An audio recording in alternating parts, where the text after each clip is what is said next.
much on memorizing too much at once.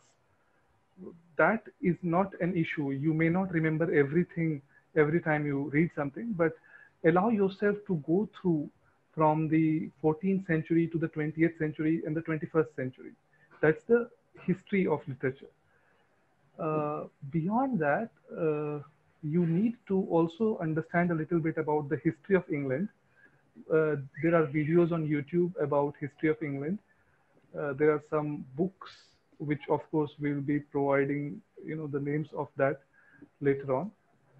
You need to have some background of the history of England to understand how the history of English literature operates.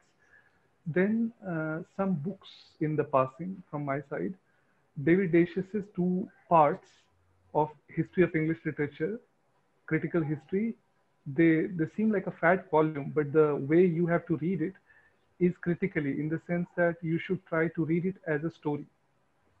Another book that I would suggest and expect others to note down is W.H. Hudson's History of Literature. That book is very short. It's around, I think, 180 or 200 odd pages. It covers the entire history in brief. So once you have done that,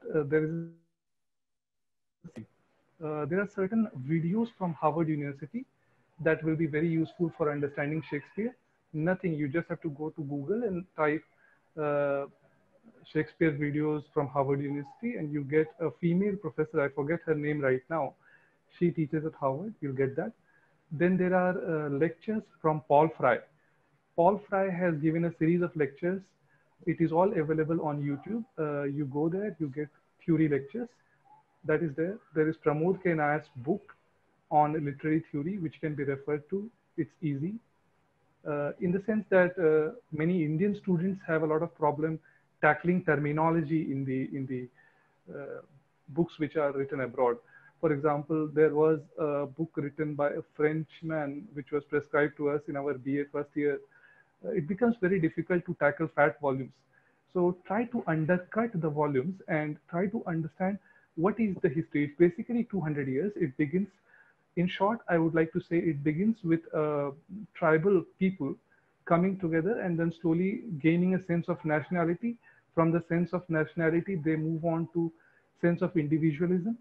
And from the sense of individualism, there is extreme modernism in the 20th century, coupled with the wars. Therefore, you have the war poets. And then the 21st century, which is the contemporary age, where you have literary theory and cultural theory, all the identity politics aspects. So if you focus on this one line, this will help you to create your own kind of timeline.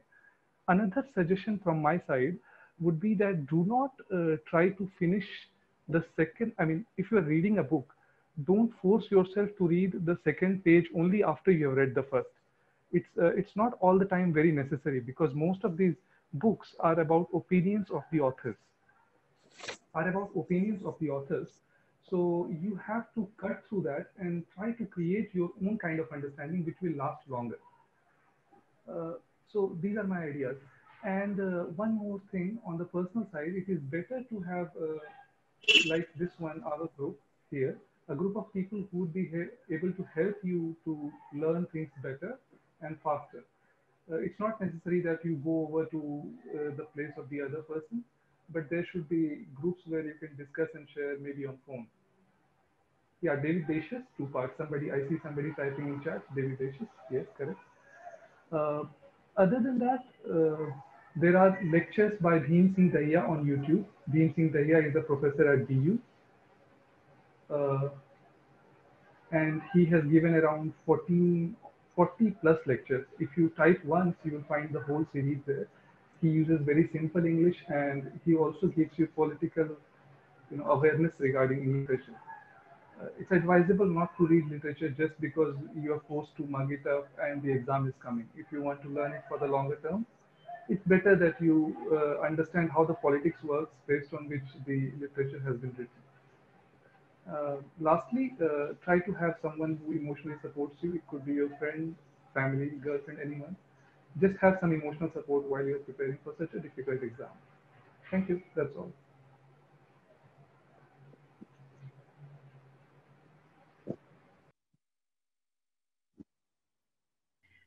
Thank you, Amrit. I think someone did write the name of the university. Name of the books you mentioned, it's David Dacius, the 2 volumes. What I would suggest, Amrit has already mentioned it, but I would try to, I'm underlining this. Never try to read a book page by page, because David Dacius has an entire chapter dedicated to Scottish writers. Now, if you're preparing for an exam that is to take place in 3 months or in 16 days, the problem is that you also have to look for time viability of a subject that, or a topic that you're picking up.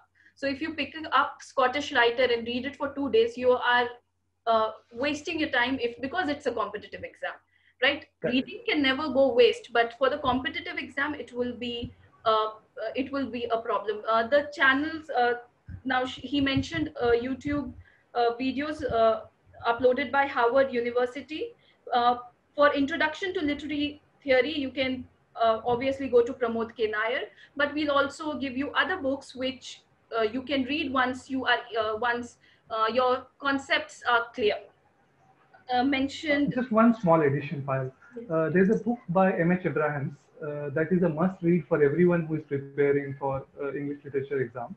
M.H. Abrahams' Glossary of Literary Terms almost should be eaten up. Like keep it with you all the time, like a Bible, and try to even mug up. I would not say don't mug up. That works. Okay. Yeah, and Abrams is a very thin book. It's I think it's not even 100 page. It's 100 pages, around 100 pages. So you can obviously read it. And again, it's for, I feel that okay, you need to memorize, but not mug it up. Memorizing, how does it happen? It happens through repetition. So read it twice, thrice. Start. We should have started early. That is one thing that we fail to do. We should start in our undergrad year, and then perhaps postgrad. So thank you, Amrit. Again, I'm repeating the points that he made. Syllabuses from 5 universities. He mentioned a few books and videos that is already there on the comment section. And if you have any problems, this video would be uploaded on YouTube for you to look back and see whatever information you want. Okay, thank you, Amrit. And I particularly suggest that the idea of querying reading techniques, where you don't read from first page 1 to page 2 and then page 3, you can read from anywhere. Okay, thanks, Amrit. Let us move to Gunjan. Gunjan, I told you, is okay. Gunjan is a JRF, Junior Research Fellow at Central University, Jharkhand. So over to you, Gunjan. Hello, good afternoon, all of you. Myself, Gunjan Kumar Jha, and currently I am JRF at Central University of Jharkhand. I qualified my NET with JRF in June 2019. I did my UG from Gosner College, Ranchi, and PG from Department of English, Ranchi University, Ranchi. About my preparation my strategy was that first, as Amrit sir told you all, I first saw the syllabuses of different universities, central universities, JNU, DU. And then I solved 4 to 5 questions, previous year question papers. And accordingly, I sorted out the important topics, important writers, important theories, important terms. And accordingly, I prepared my own syllabus, that what are the things which are needed to be covered up. So after preparing those topics, writers, terms, literary theories, I gave myself 5 months time to cover up those topics. And then after covering those topics, in the last month, in the 6th month, I started solving the previous year question papers as much as possible. Different previous year questions from NET, and also different universities entrance exams question papers. This helped me a lot in giving me what exactly the pattern of the NET exam is. And one more thing I would like to add to it, that this was my third attempt. Means I qualified my exam in third attempt. Why I wanted to tell you this, because many feels that in first attempt, if they don't qualify the exam, in second attempt if they don't qualify the exam, they get disheartened, and this is a very difficult time for us all. So you need to understand that the road doesn't end anywhere. If you are not able to qualify once, it doesn't mean that you won't be able to qualify the next time. So don't get disheartened. Just carry on with your preparation. Your persistence is necessary. Your uniformity is required. Your regularity is required. Only the chain shouldn't be broken. You should go on preparing for what you are doing. That's all. Payal, over to you. Thank you, Gunjan. Yeah, in fact, one point that he made about question papers. In fact, when I began with my preparation, and I would tell you that the first thing that I did was solve 10 to 12 question papers, because that kind of gives you an idea of how this exam kind of evolves. Because you need to realize the thing is that coaching centers or perhaps the books that you've been learning remain the same, but I have just seen that how this exam itself has changed a lot. I remember one exam just asked you about one of these, in one of these papers they asked you about a mule who was mentioned somewhere in the novel. And the previous 2 or 3 papers, when you see, they give you excerpts from poems, and then they will ask you what the emotion is, or they would give you a line that was said, a dialogue between an interviewer and interviewee, a director, and what does that line signify or mean. So in those terms, it's necessary to go to the question paper again and again and see how it has developed as an examination. What are the questions? What are the type of questions? Because if you don't work on that, if you don't know what are the writers they are focusing more on, then obviously you are set, you're set on a journey where, but you don't know where the route is or where to begin with. So you begin with question papers, and then perhaps the second step is what Amrit said. You can go to syllabus of 5 6 central universities. Again, I'm repeating this, central universities, which, and try to choose really varied sets, like you know that the universities are different in temperament, and then choose those universities. Okay. Well, I would like to add one more thing. Like Amrit sir and you have suggested about David Age's book. One more book I would like to suggest that is very short. I think Brief History of English Literature by W.H. Hudson. That helped a lot to me, because it's very short, thin book. And if particularly for the purpose of net, if you want to have a background of British history, this is a very good book. Yes, I think Amrit also mentioned Hudson. So Hudson is a good book. Again, as Pramod K. Nair is a good book to begin with, but don't get contained and complacent reading that. So it's a good book to begin with, where you clear your concepts and then you move ahead. Okay, thank you, Gunjan. And even the idea of patience and idea of holding on, and the continuity that is required, because it happens that you're clearing a third, fourth attempt. I've seen people clearing in their 5th attempt. So I know it might, I haven't experienced it, but it might be very tiring also. So hats off to you that you didn't give up and you continued. And that is one thing that we need to learn, perhaps, not to give up. Okay, thank you, Gunjan. Nisarga? Yeah. Am I audible? Yes. Yeah. So, yeah, basically they already said the main things. We have already discussed the main things. So, yeah, first of all, it's about studying the question papers, going through the previous year question papers, and therefore, actually, as many times you give the examinations, say you tried for 3, 4 times, 5 times, the better you are getting at the examination, because you are more familiar with the examination, not just the examination, but also the examination hall. That's one important thing, being comfortable at the hall, because if you are not comfortable at the hall, then often you have to recollect things, and if you're nervous, you will not be able to recollect things. There are like these pointers that you find in the question paper. You have to think over them, ponder over them, and then the answer comes up. And it's all about being in your zone and thinking about it. So that's one important point. I think it's all psychological, and other than that, about 70% of the examination is about history of English literature. So pick up any book. I would say pick up any book, be it even Albert, the most basic book, and study it. Just pick one book. Do not go for multiple books. Pick one book, study it rigorously. It may be Routledge's Carter. I like that book quite, um, and study it. And then, other than that, identify topics, identify books that recur throughout the ages.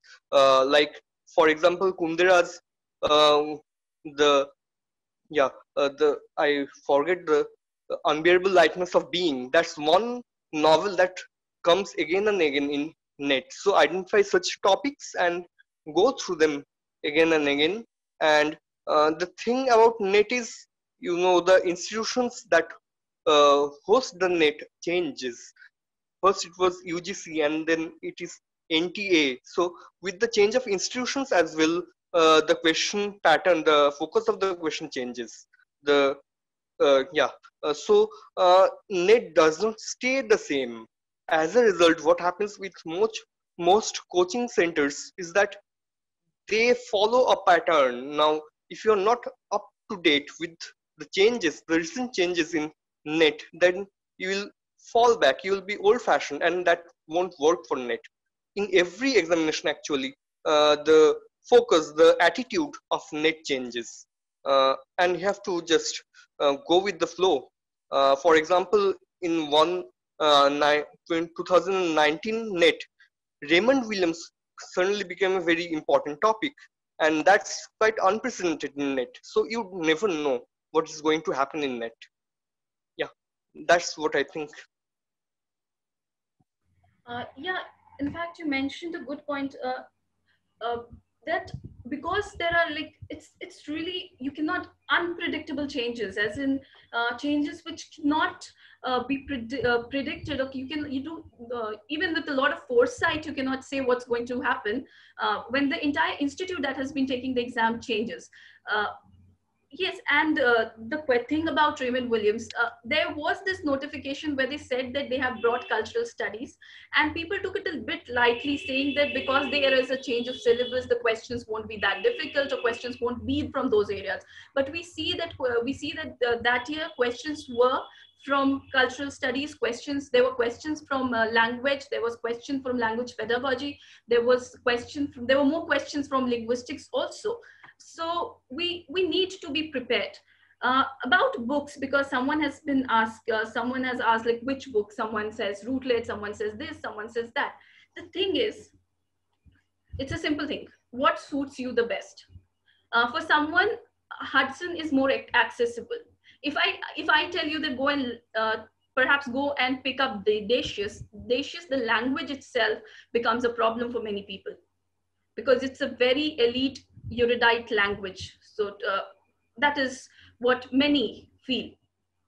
And so again, Pramod Konake and I are beginning theory. So beginning theory is very condensed a text. So if you're not clear with your concepts, you cannot go and start with beginning theory by Peter Barry. You have to start with you have to start with Pramod K. Nair.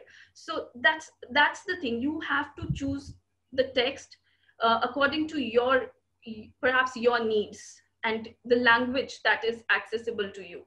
Not just because everyone is reading Routledge or Dacius doesn't mean that it is good for you. Okay, so Nidhi, are you there? Yes, Nidhi is a junior research fellow at IIT Patna. Junior research scholar at IIT Patna. She has cleared NET. So what are your insights, Nidhi? Okay, to begin with, what I feel is that NET is not an exam for which we need to study by going deep into the texts. That is the primary thing which I was also told. So my strategy was that I used to go through the previous year papers and I used to take out questions from there. So if I'm dealing with the, let's say, the Victorian era, so what I was doing was that I would list the writers of the Victorian era and the questions which were asked previously. And then I was used to take note of those writers and then see what were the questions which were asked. So it became easy because that also made me identify with the pattern. And the writers, there are certain writers which are asked again and again. So I identified with the pattern and it made easy to do with the questions. Secondly, if I talk about the books, so the primary books which I referred to was, one of them was the Rutledge History of Literature in English, that is by Ronald Carter. Secondly, deities, obviously. But the fact, as you stated, it's not necessary to go page by page. What we need to do is we need to take notes of those writers, specifically those writers who are being asked of again and again in the examination. That becomes the primary task, because we find that once it is asked about, I have noticed one thing, that if you identify with the pattern, it becomes easy. So if they ask Wordsworth this year, they are going to ask questions from Coleridge the next year. That is one of the patterns which we will get if we follow the question paper clearly.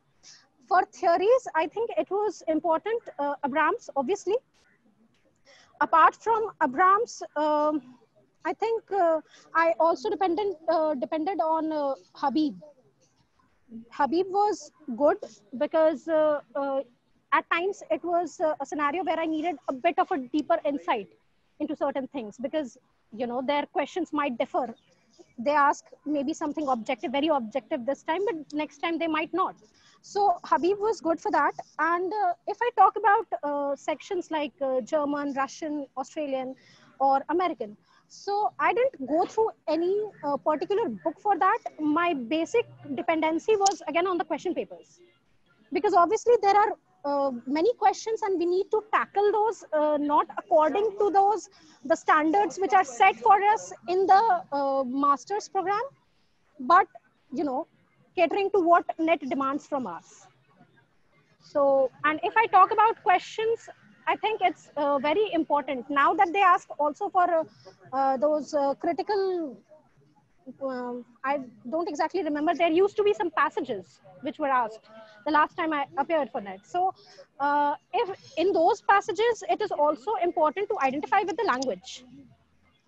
If you know the writers, but you don't know which text this passage is from, you can understand the writer from the language which is used.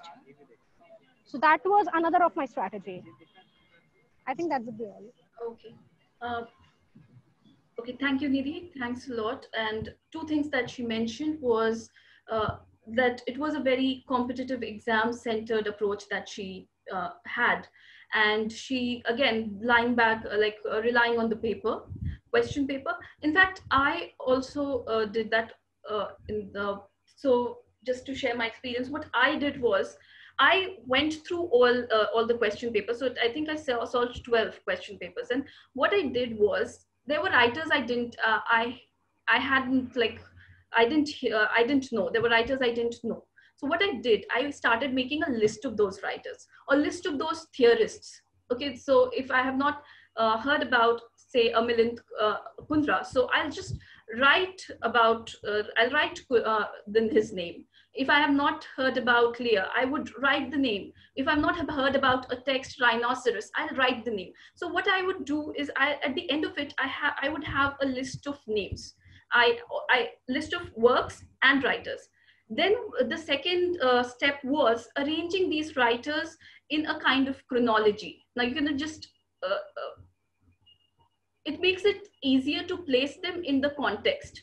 So you need to kind of make that list. I had this list of novelists, beginning from the pioneers. In fact, the predecessors of novels, where you had Defoe and others, and then it goes to the postmodern novelists. So I had that entire list of novelists with me when I began.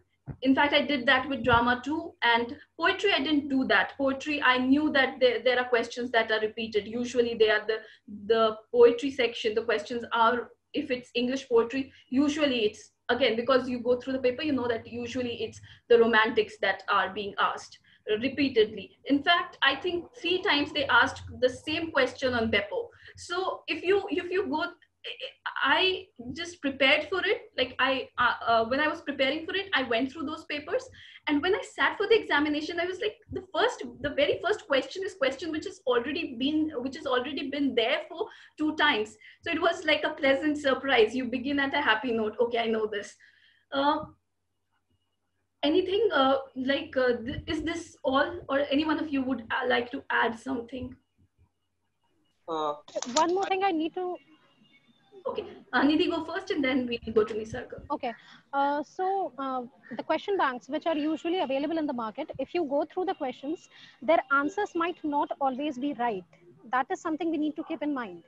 So there were times when the questions which were asked and the answers which were given were just not right. So it's always important to make a second check at least, if that's possible.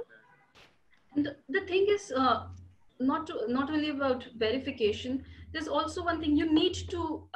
There's no denying that. Okay, we do need books, but we need to fall back on the internet quite often.